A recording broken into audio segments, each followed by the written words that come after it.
చిన్న గీట్ పడకూడదు. ఏం బుగ్గా భయపడతాండవా? కొంచెం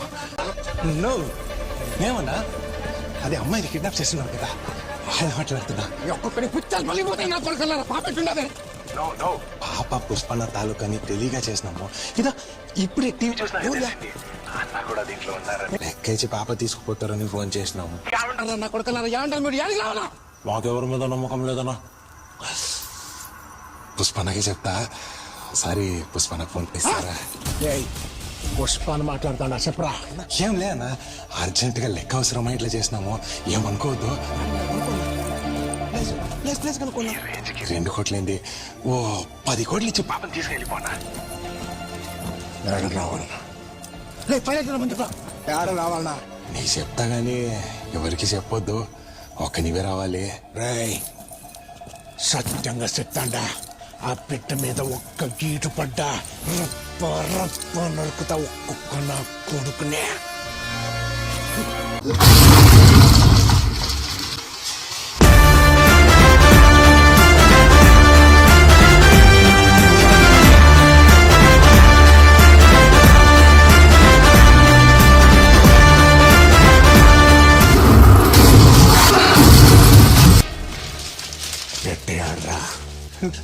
పుష్పన లోపల ఉండదు, కానీ అమ్మకి గన్ను పెట్టుండది. నువ్వు ఈడ పేలిస్తే ఆడ పేలుతుంది. రే పులే, ఒత్తురి గన్ను పేల్చురా.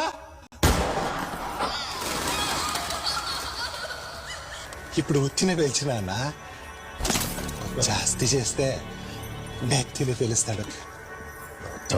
తమ్ముడు కొడుక డుడ్డు కోసం కిడ్నాపింగ్ చేయడా? నీదేం కావాలా? వద్దరా, పుష్పన్న ఇలా కనిపెట్టినాడు. ఊరికే పెద్దవాళ్ళు అయిపోతారా ఏంది? ఏం లేనా, మన జాతరలో పిల్లకాయలు కొట్టినందుకు చాలా ఫీల్ అయినారు. దుడ్డిస్తే అవసరం తీరుతుంది కానీ అవమానం తీరుతుందా? మనం కూడా ఇల్లు కొడదాం బొగ్గ, లెక్క సరిపోతుంది. అప్పుడు బిడ్డను భద్రంగా తీసుకుపోవచ్చు. ఏరా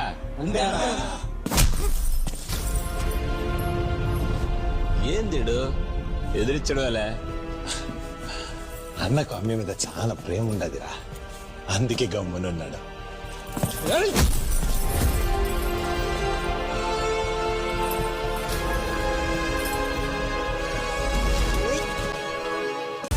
ఏం బుగ్గా, ఎవరిని చంపాలా? రమ్మని పిలిచినావు? ఏంది ఇదంతా? వారిని నిజం లెక్కేనా? ఏంది పంచాయతీ? నమస్తే. ఎవడు? పుష్ప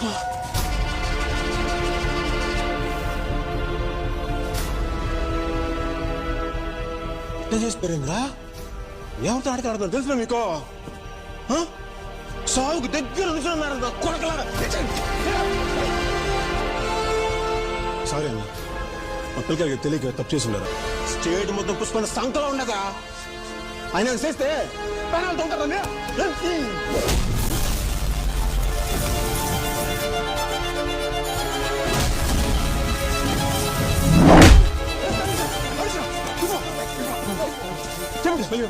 ఎంత డేంజర్ తెలుసా మీకు? మీ సావునే మీరు చక్కన కొడకలా. దమ్మా ఒక చేతి కట్టిస్తే సరిపోదురా? ఆ పొద్దు అడవిలో చూసి మర్చిపోయినావా?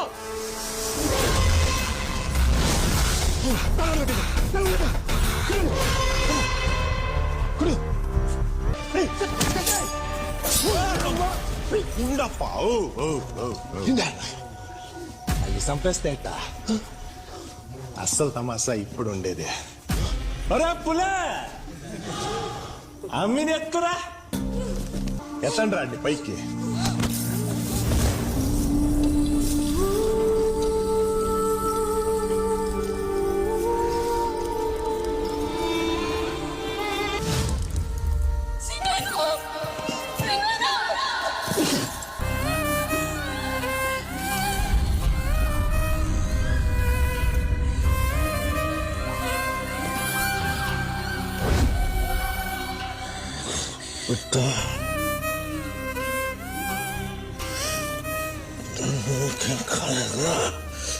అరే చెప్పినా కదా పుష్ప ఏం కాలేదని అవి మీద చిన్న గీటు కూడా పడలే ఎట్లా తీసుకొచ్చినామో అట్లే ఉంది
ఎవరైనా కానీ ఆడబిడ్డ మీద చేస్తే